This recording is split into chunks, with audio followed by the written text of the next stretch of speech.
What could be the topic of conversation between animals? If animals could talk, could they become friends with each other? Well, it is possible, isn't it? That's in the poem that we are about to discuss, The Duck and the Kangaroo.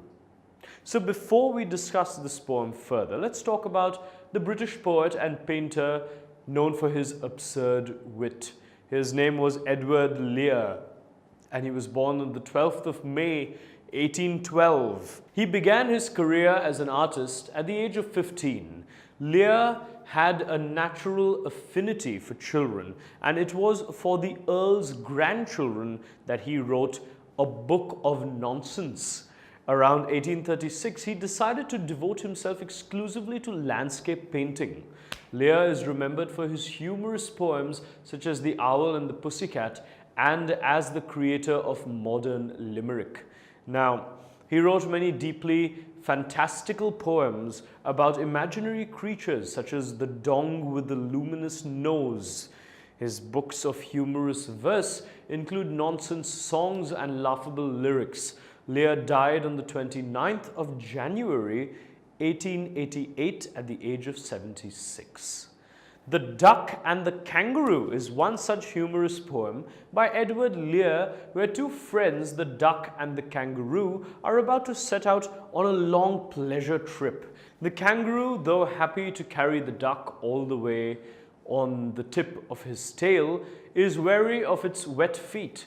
What will the duck do to make the kangaroo feel comfortable over land and sea? Let's find out. Said the duck to the kangaroo, "Good gracious, how you hop over the fields and water too, as if you never would stop. My life is a bore in this nasty pond, and I long to go out in the world beyond. I wish I could hop like you," said the duck to the kangaroo. "Please give me a ride on your back," said the duck to the kangaroo. "I would sit quite still and say nothing but quack the whole of the long day through, and we'd go to the Dee and the Jelly Bow Lee, over the land and over the sea. Please take me on a ride, oh do," said the duck to the kangaroo. Well, what do you think about this poem? Fun, isn't it? I really had a lot of fun. And it is indeed fascinating to imagine a friendship between a duck and a kangaroo.